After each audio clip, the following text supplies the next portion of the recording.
Welcome to the Living the Dream podcast with Curveball. If you believe, you can achieve.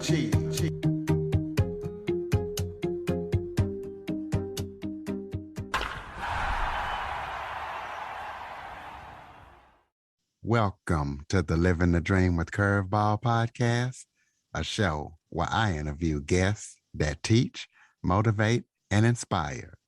Today, I am joined by author, speaker, and amateur New Orleans-style trumpeter, Brandt. Ken is the author of the book Positive Vision, Enjoying the Adventures and the Advantages of Poor Eyesight. Ken is legally blind, so we're going to be talking about how he never let his legal blindness stop him. He was also a business owner before he retired. And for those of you who might not know, he was influential and the reason that I started the Living the Dream with Curveball podcast. Ken, thank you so much for joining me today. Hey, thanks for having me. I'm so excited to be back. It was so much fun. You know, it was almost a year ago doing the first podcast, and what could be better than to have another one with some updates. Absolutely. Well, for those who didn't hear the first podcast, let's just start off by you telling everybody a little bit about yourself. Okay. I guess first, how do we even know each other? I forget how we connected at first, but we ended up talking about some really great different ideas you had. And one of them was to have some type of podcast, and you were talking about it, and you were thinking about it very analytically. But I thought, wait a minute, this is something you should really do. Go for it. And then, here it is. You've gone for it, and now you have this giant, successful, whole series of tons and tons of really interesting podcasts with interviews from all different people. It's so exciting to be a little part of that. And my little part was just encouraging you, and you went for it. And then my other little part was just listening to someone. So I think we met on LinkedIn. The fun part of no work, I think we actually connected on LinkedIn, and you found out that I was a radio DJ. Okay. Good. So to answer your question, a little bit more background on me, first, thanks for that great introduction. I would make one correction related to my eyesight, which is I was legally blind for many years, but I've had a lot of ups and downs with my vision. So while my eyesight is still very poor, I'm no longer legally blind. I've had 6 different eye operations, and based on those, they've either saved my eyesight from getting way worse, or they've helped me back in cataract operations. I've had one of those in the eye, and detached retina and 2 others. The cataract operations, what happens is your eyesight very, very slowly gets worse and worse and worse. And then you have the operation, and boom, it's way better. It goes back to where it was. It doesn't get better than it was before, but it goes back to where it was, which is super, super exciting. So I've had an interesting perspective because I've had this roller coaster of ups and downs with my vision. And then, like you said, I'm a new author. This is my first book.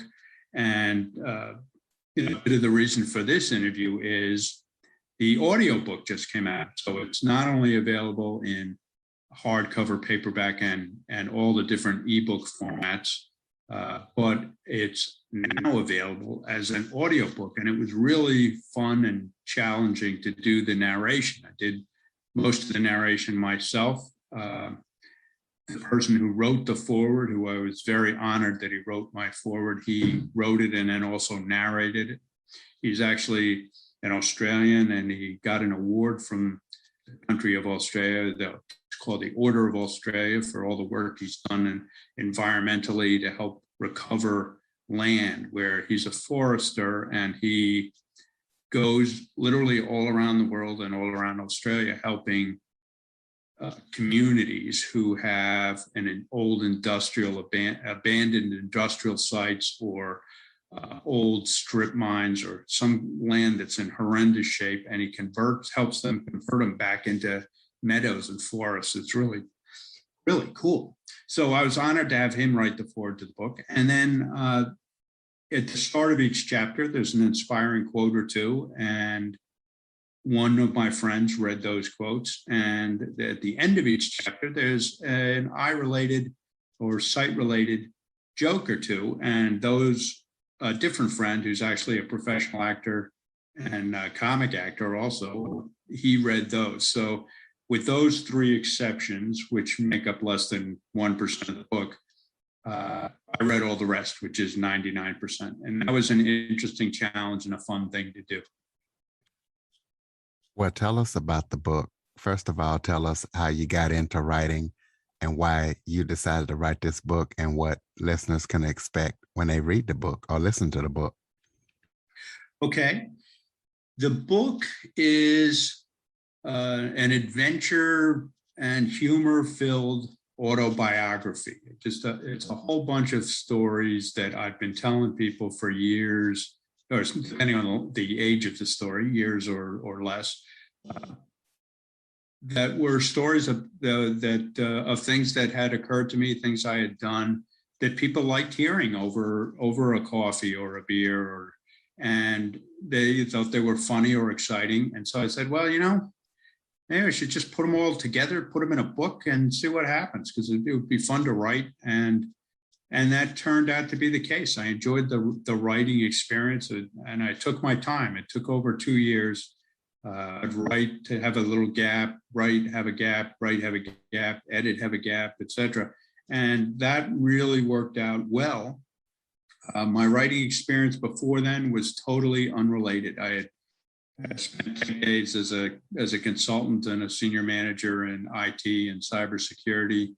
I'd written many things that are exactly the opposite of the book, like bullet points and plans and checklists and strategies, all of that kind of stuff, risk mitigation step, all those things. So very, very unexciting, relatively boring, not of interest to the general public kind of stuff. So I had to completely change the way I wrote. And in a way,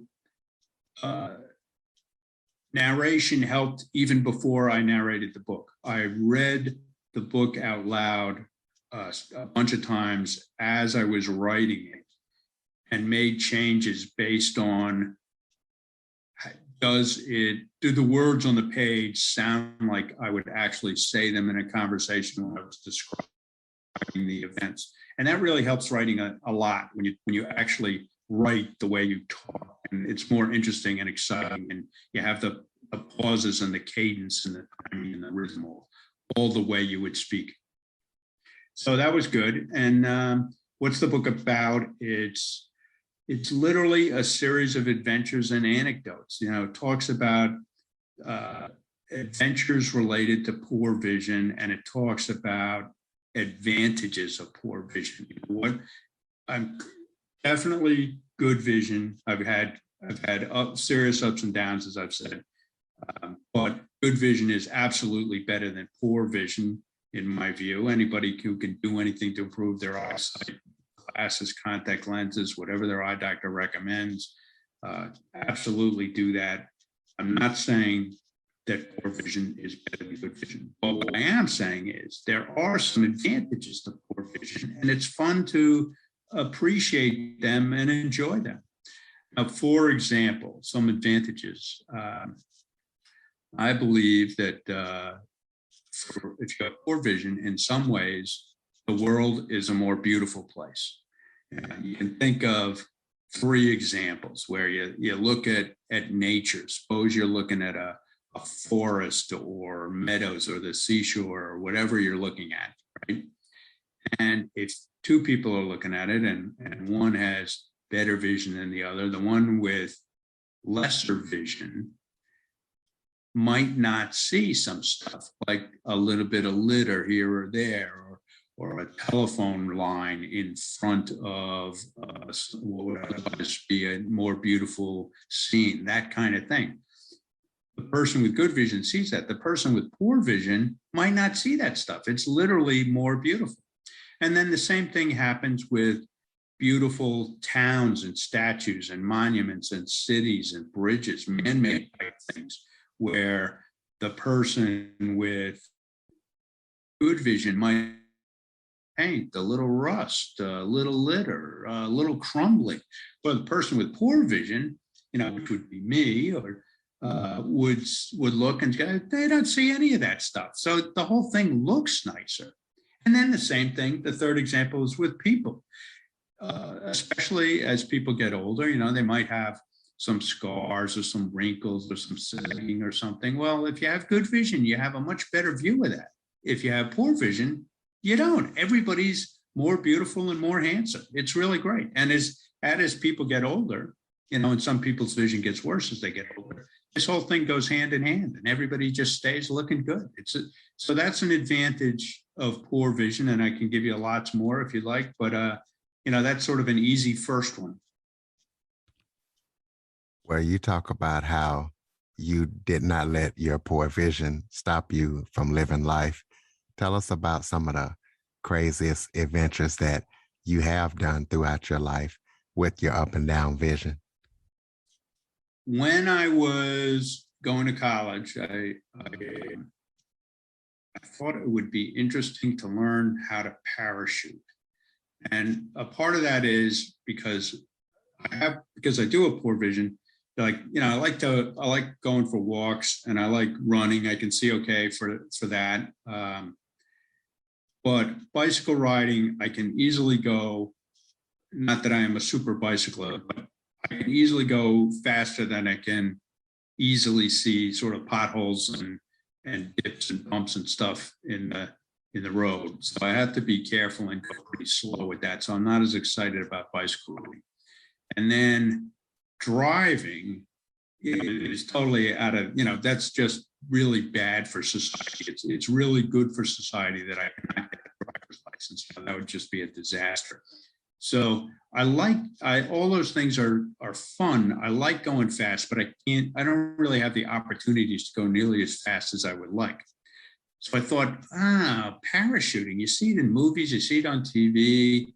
It looks like they're really, really, literally flying along, going really fast. I said that, and you don't have to worry about running into anything when you parachute. You're just up in the sky. So I thought, all right, let me learn that. That would be fun. What I should have thought about, but didn't think about before I did it was, am I going to be able to actually see the place I'm supposed to be landing? For some reason, I didn't think about that, but that happens when you're in your 20s and, you don't think that as many things through as you should. So I went to a place near my university. It was in Townsville, Maryland. Literally, that's the name of the place, which is hysterical for a parachute training place, Townsville, Maryland.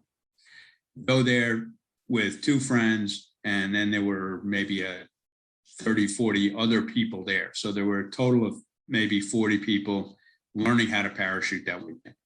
Go through the training, and the training was really fun. You jump off boxes, practice landing, you learn if you're going to land in a forest, which of course you never want to, cross your legs, that's a really good idea. You learn how the parachute works, how your backup parachute works, when to use your backup parachute, why you have to be super careful not to use your backup parachute too soon, because if your parachute and your backup parachute open, they can get entangled and neither one's going to do the job, and it's going to be a big mess because you're going to be falling way faster than is safe. So anyway, you learn all this stuff.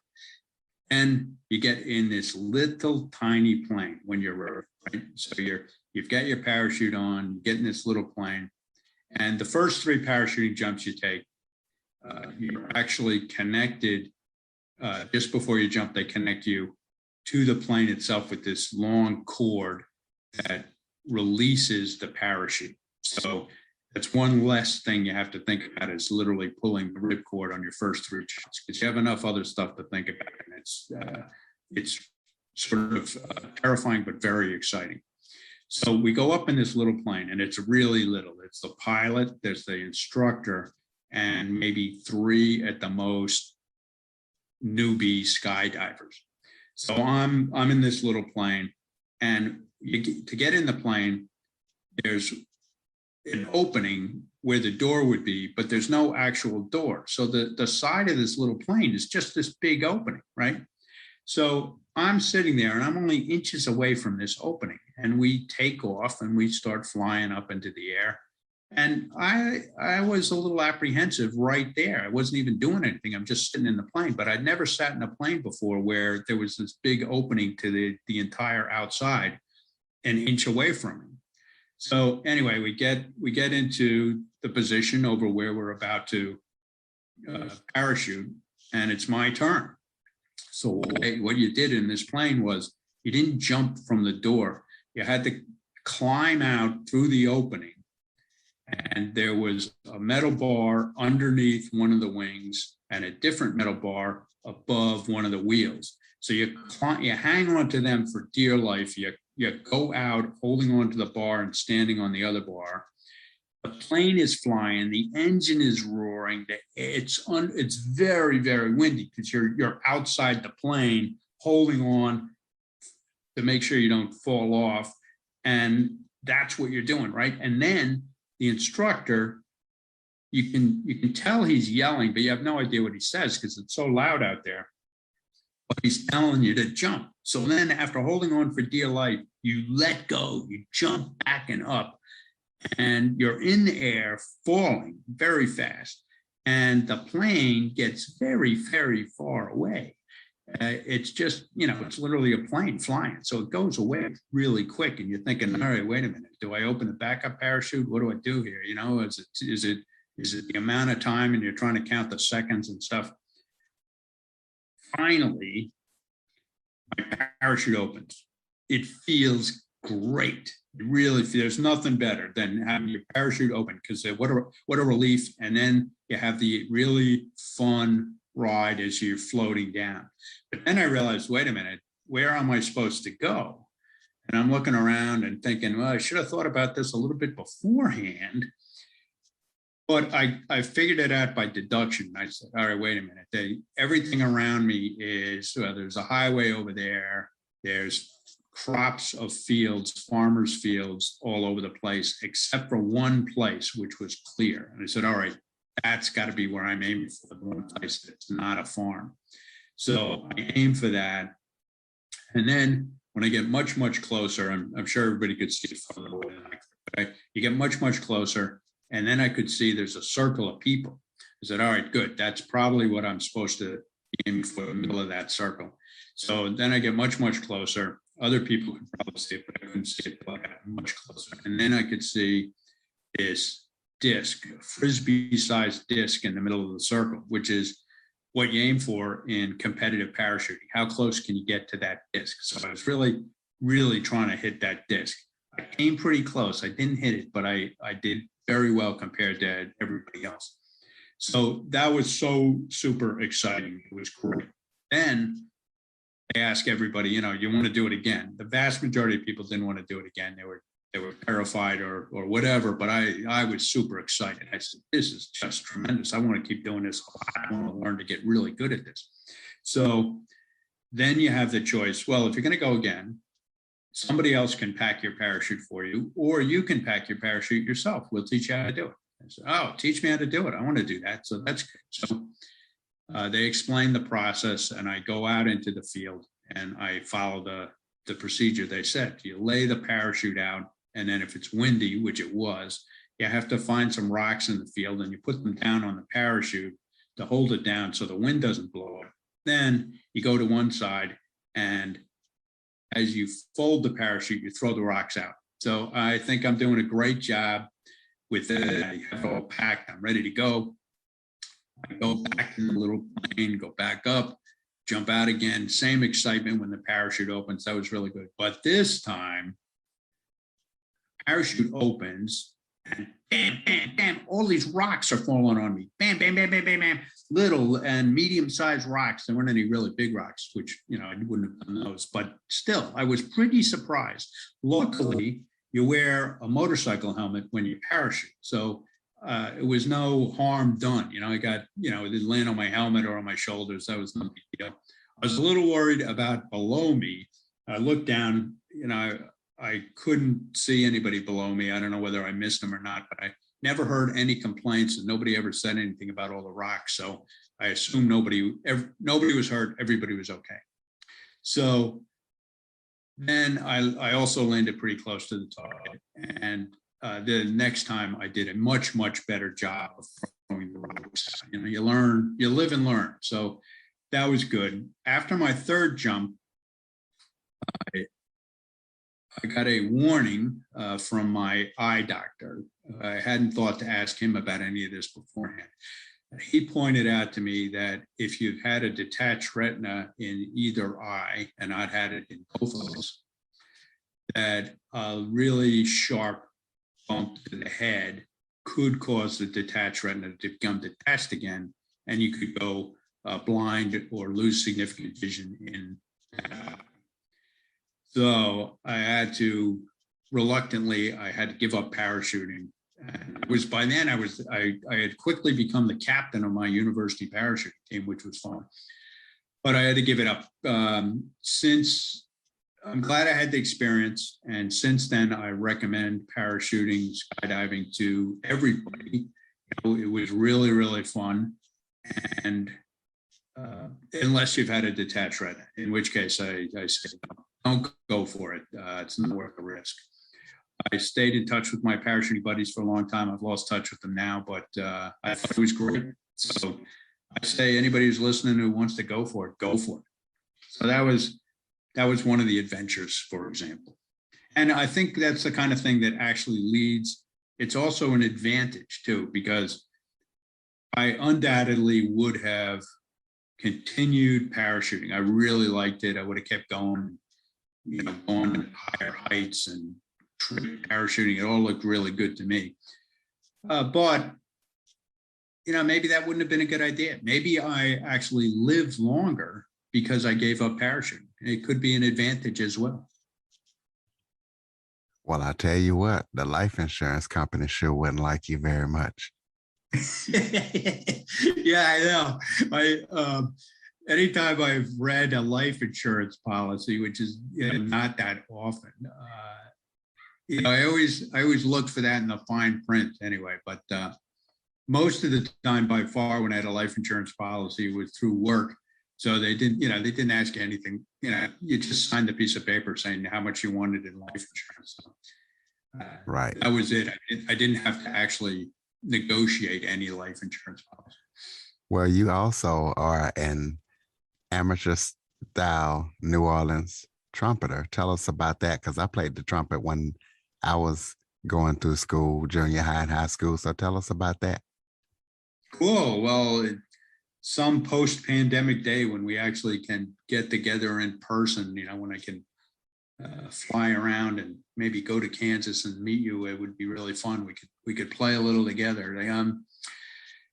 I am a long time, but definitely not so great. I'm an amateur trumpet player. I really think it's a lot of fun. I'm in a couple of different bands. One is a trad jazz band, and one is a protest band where we basically join demonstrations and protests in favor of human rights of different types and environmental causes. So both are really fun. Both have been inactive though for the past year due to the pandemic. So I have not been practicing as much as I should have been, and I'm looking forward to post-pandemic life when we can get out of lockdown here in Melbourne, Australia, and get together as bands and start playing again. So that'll be a lot of fun. One of the things I want to do is make some videos talking about my book. And I think it would be really fun to have some background music and maybe make a video about the music on the video too. That could be one of the videos. And have a whole bunch of my friends come over. We'll go out to the park and we'll just play a song over and over, and whatever the best version of it is, use that in the video. So I think that would be a really fun project. Yeah, you could definitely create the Ken Brandt YouTube channel and do something like that. Exactly. It would be fun. Well, tell And us. then I think maybe I would create two, one sort of the standard one and one with audio description. Absolutely. Well, tell us about, besides your audio book, any current or upcoming projects that you're going to be working on, because I know you're not going to let this be your last book. I know you got something else new in the works. Well, I'm still spending time, trying to publicize the book. And thanks again for this interview. It's so fun to talk to you again. I'm doing that and working out, and I start practicing more. So that kind of thing takes up time. But I have been in several discussions about my next book. One of my friends is trying to convince me that he and I, and also my wife, Judy, we should travel around Australia and the world, going to pizza places and meeting the owners, taking photographs of the pizza place and doing reviews of the pizzas. That seems to me, it would be very fun because, of course, I love pizza. But I don't know if I want to do it, because what if we go to a pizza place and I don't like it? I wouldn't want to write a bad review. I'd feel bad about that. And then if we didn't write a review, I'd feel bad that we didn't write a review. So I think the good reviews would be a ton of fun, and meeting everybody would be a ton of fun. But I don't know how I feel about writing a bad review. So I don't know what to do with that idea yet. The second idea is, and this is actually mentioned at the tail end of my book, is I say, if you're reading this book and you do have poor vision and you have any adventures and advantages or jokes or quotes or anything you think would be good to share about poor vision, let me know. Go to my website and send me a message, and I'll accumulate all of those, get them together, and potentially, if I have enough, have another book about, pretty much the same subject, but other people's stories just combined, and what different incidents and advantages and humor and adventures and stuff from other people. So that's a second idea. And then the third idea is, which I might end up doing first, is basically a version of my book for kids. So positive vision, enjoying the adventures and advantages of poor eyesight for kids. Maybe I'd make it a smaller title, but basically for kids. And it would be a kid's book, like when you're learning to read, it would have to be, smaller, different stories, color pictures, that kind of thing, and as well as, of course, a narration version, an audiobook version. But I think it would be fun. A lot of little kids like me, didn't see that well when we were little kids. So it could be good. So those are my three ideas at this point. And, other things pop in, and you never know. So something along those lines will happen. You're exactly right. I will write another book after a while. Well, I think you should go in the order of 3, 2, 1. Oh, okay. All right. That could be good. Well, give us. I need to meet more little kids, because one of the things that helped me a lot with the book I did write is I showed the draft to a bunch of people, and they were very helpful. So I need to go find a bunch of, whatever age group I'm aiming for, a bunch of 5 to 7-year-olds or something, and run the draft by. But that'll be fun too. Well, if you guys got any school for the blind, maybe they'll let you come in and talk to the kids and see what they think about it. Yeah, that's good. Yeah, that's a good idea. And of course, the beauty of asking kids what they think of it is, in a lot of ways, they'll be even more blunt than adults. A lot of adults, you have to sort of pry it out of them, because if they don't like one section or they have an idea, they might be reluctant to tell you because they're trying to be too polite. But a kid will enthusiastically tell you, which would be good, or which is exactly what you're looking for. Well, go ahead and give out the contact information, the website, and the social media links so people can stay connected with you once you start those ideas. Oh, okay, great. My website is my name. It's www.kenbrandt.com. So KenBrandt.com. And on there you can find links to links to, for example, your interview of me a year ago, book reviews. I now have a lot of book reviews, a page which actually lists tons of places that sell books. And again, it's available every place online that sells books and audiobooks, every major place.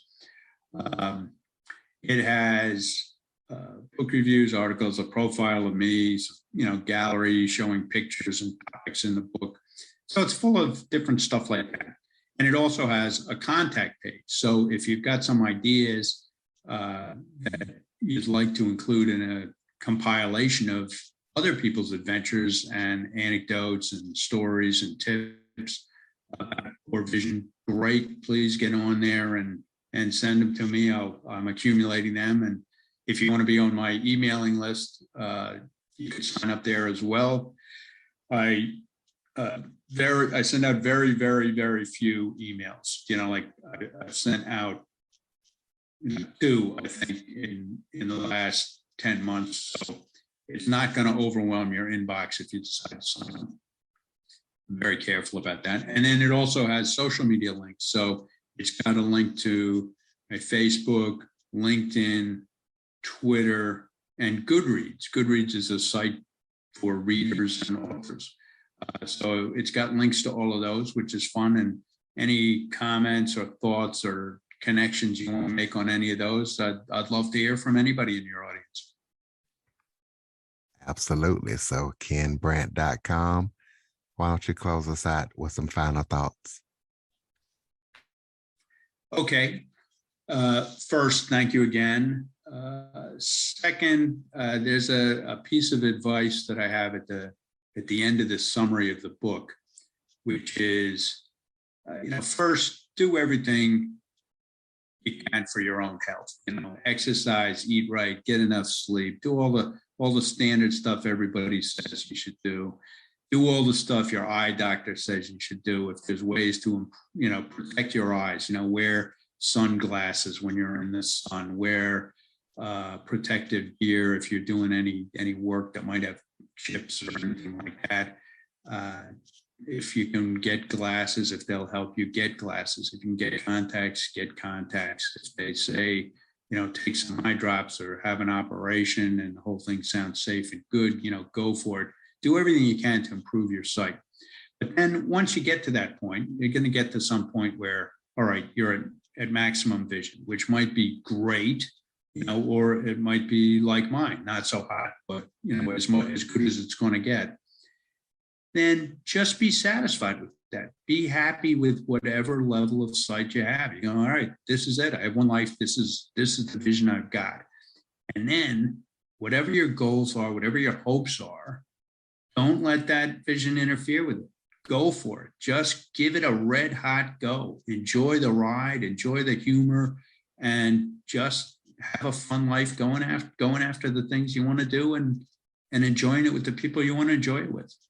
So that's my sort of summary of suggestions. That's a perfect summary. Ladies and gentlemen, KenBrandt.com. Be sure to follow, rate, review, share this episode to as many people as possible, and also purchase and read Ken's book. It's going to be a real good read, and it's going to be real inspiring for you. Android listeners, go to the Google Play Store and download the Living a Dream with Curveball podcast app.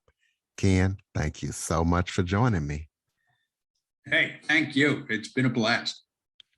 For more information on the Living the Dream podcast, visit www.djcurveball.com. Until next time, stay focused on living the dream.